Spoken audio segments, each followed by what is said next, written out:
Vous écoutez la chaîne Petite Haïti.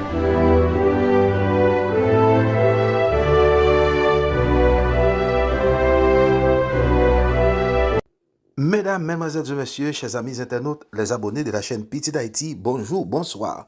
Bienvenue sur votre chaîne de prédilection Petite Haïti. Nous sommes les fils d'Haïti, nous prêchons l'unité, nous prêchons la réconciliation pour une nouvelle Haïti. Aujourd'hui, nous sommes le jeudi 13 juin 2024. Voici le titre de notre bulletin d'information. Jodia, Premier ministre Gary Conille installé ministre justice là. Restez branché, n'a tourné ensemble avec tout développement titre ça pour sous channel pour la Petite Haïti. Juste avant développement information yo, mesdames, mesdemoiselles et messieurs, n'a pas petit ça pour nous capable remercier tout le monde qui est déjà abonné dans la channel Petite Haïti et surtout monde qui est à peine abonné dans la channel Petite Haïti yo, nous disons merci pour abonnement ou ça allait tout droit dans cœur nous. En nous continuer vous travailler ça toute activité nous by chaque grands amis pour yo même tout yo ka fait partie de channel ça qui c'est Petite Haïti. Nous toutes nous c'est Petite Haïti. À nous mettre main dans la main pour nous capable faire channel ça grandi.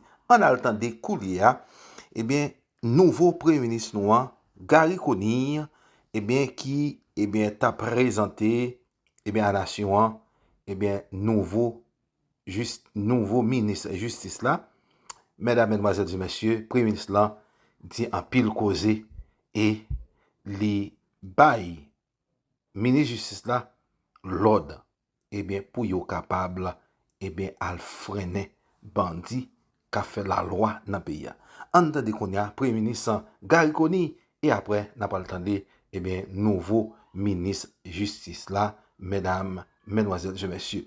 L'on fin entendre toute information ça yo ou fin entendre toute parole ça yo sur channel pour la Petite Haïti. Sous pour quoi abonner dans la channel Petite Haïti, ça fait nous contents. Nous rencontrons l'autre fois encore pour notre bulletin information.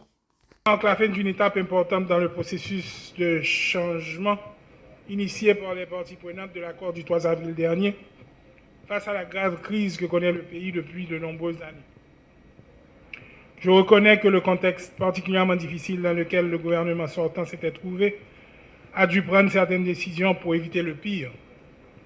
Aussi, je voudrais saisir l'occasion pour remercier la ministre Emily pour son dévouement et sa détermination, ainsi que son équipe durant toute cette période de gouvernance troublée.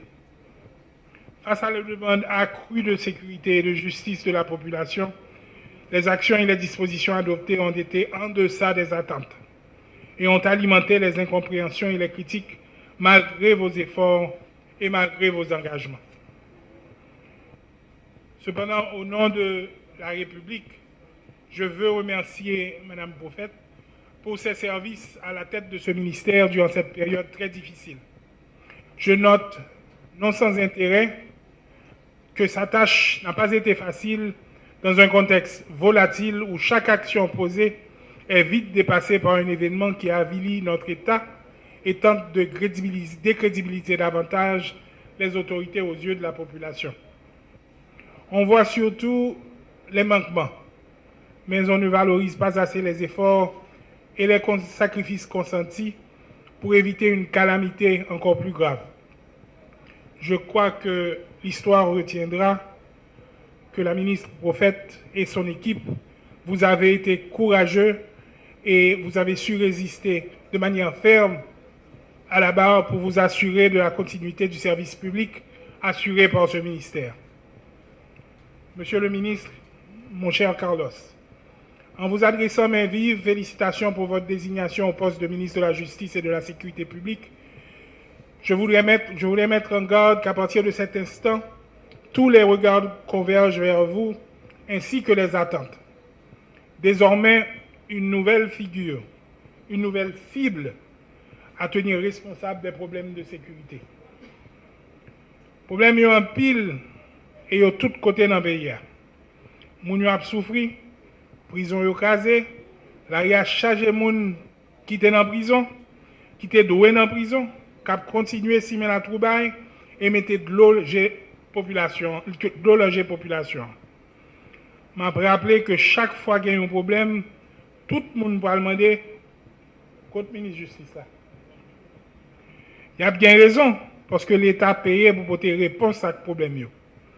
Moi, je connais déjà pas facile. La situation a vu piment gommé dans le moment ça. Problème avec le fonctionnement du tribunal, pas dans tout le commissariat, doit priorité depuis qu'on y a. Je sais que les attentes dépassent très largement les moyens disponibles. La patience de la population arrive à sa fin. Mes amis, il faut de l'action. Et ceci tout de suite. Il faut des mesures fortes, il faut des mesures graves. Il faut des dispositions claires et des engagements fermes pour restaurer la confiance. La confiance des employés, la confiance de nos vaillants policiers et enfin, et surtout, la confiance de la population. Ce terre de changement qui traverse la population est un sentiment qui peut être passager si les actions concrètes ne suivent pas et ne suivent pas très vite. Il doit servir de leitmotiv pour fédérer toutes les énergies afin de casser le cycle infernal de nos peurs et de nos malheurs. Monsieur le ministre, vous prenez vos fonctions dans un contexte où plusieurs de vos collègues ne peuvent même pas accéder à leur bureau. Certains locaux sont carrément inaccessibles, incendiés ou saccagés. Il faudra rapidement restaurer la présence de l'autorité de l'État dans les espaces de présence et d'exercice même de l'administration, mais aussi dans l'ensemble du pays. L'État ne peut ni ne doit perdre de territoire. Il vous faudra du courage pour affronter les auteurs et les co-auteurs de ces incuries. Ceux qui, dans l'ombre, ont conspiré contre la nation doivent répondre des conséquences de leurs actes. Pendant longtemps, l'impunité a alimenté la chaîne criminelle qui sème le deuil et la désolation dans les familles. La population attend des signaux clairs et forts contre les artisans de nos malheurs. Vous devez troubler leur sommeil. Ils doivent savoir que l'État s'est relevé. La République est debout et est déterminée et résolue dans sa ferme conviction de garantir la sécurité de l'innocente et l'innocente liberté à tous. Pour les gens qui t'a bambilé, frappé, blessé, touillé à complicien et cocodayo, m'a dit que saison pour a fini. C'est saison la pire qui commençait. Créole parler, créole comprendre. Monsieur le ministre, en vertu des pouvoirs qui me sont conférés par la Constitution des droits de la République, je vous installe dans vos fonctions de ministre de la Justice et de la Sécurité publique. Vous pouvez compter sur mon support et celui de toute mon équipe pour réussir pleinement votre mission et relever les défis qui vous attendent au tournant. Bonne besogne. Pour ce 12 mars, ramenant l'anniversaire de création de la police nationale d'Haïti, en 12 juin, en guise de célébration, j'adresse une pensée spéciale en mémoire de tous les policiers et policières, ainsi que tous les citoyens, les citoyennes victimes de la violence aveugle et meurtrière des hommes armés. C'est avec une profonde gratitude et un immense honneur que je prends la parole aujourd'hui en tant que nouveau ministre de la Justice et de la Sécurité publique. Je tiens tout d'abord à remercier le Premier ministre Gary Conille et le Conseil présidentiel qui, de commun accord, ont fait choix de moi pour assumer cette lourde responsabilité. Sachez, Monsieur le Premier ministre, que je mesure pleinement l'importance de cette fonction et les défis qui l'accompagnent. J'ai accepté de servir mon pays dans un contexte particulièrement volatile où la violence règne en maître et terrorise toute une population aux abois qui n'espère plus, qui n'a plus de confiance dans notre système judiciaire, d'autant qu'elle bute à de si grands défis qui paralysent son fonctionnement régulier. Nous vivons des moments et une période au cours desquels les enjeux judiciaires et sécuritaires sont nombreux et complexes. Bien avant le décès tragique de l'ancien président Jovenel Moïse, la situation sécuritaire laissait à désirer. Cette crise allait connaître son apogée avec des phénomènes de grand banditisme, la radicalisation des groupes armés, le siège des grandes villes de département et périphéries, notamment l'Artibonite et l'Ouest. L'économie est mise à mal. Les familles haïtiennes ne savent à quel sein se vouer. Elles sont victimes dans leur peau, dans leur chair, dans leur sang et dans leur patrimoine. Elles sont à la merci des hors-la-loi. Parallèlement, la plupart des institutions de l'État sont soit non fonctionnelles ou ne répondent plus à leur vocation. Au niveau de la gouvernance étatique, notre pays est à la traîne de tout ce qu'il y a de modernité. Il n'y a aucun élu présentement en Haïti. Les dernières élections datent de 8 années, contrairement aux vœux exprimés par la population à travers la constitution qu'elle s'est donnée. Malgré ce tableau sombre, depuis quelques semaines, avec l'avènement des nouvelles autorités, l'espoir semble renaître. À ce vent nouveau à notre horizon, il faut adopter les dispositions qui s'imposent pour des résultats concrets. C'est à cette tâche que nous devons nous atteler et c'est à cette tâche que nous allons nous consacrer. Je m'engage aujourd'hui à me mettre au boulot en pratiquant certaines vertus qui me sont chères, telles l'intégrité, l'impartialité et surtout faisant partie d'un gouvernement dont la principale mission est l'organisation des élections pour permettre au pays de remonter sur les rails de la démocratie pour la paix, la stabilité et le développement durable. Cette responsabilité qui m'est confiée, je ne peux et ne saurais l'accomplir seul. Voilà pourquoi, tout en vous offrant la mienne, je mise sur la collaboration, la franche collaboration de toutes celles et de tous ceux, fonctionnaires cadres du ministère, de la PNH, surtout du CSPJ, des barreaux de la République, des associations de magistrats, d'avocats, de faire front commun avec nous en vue de soulager la souffrance et la misère de la population livrée à elle-même.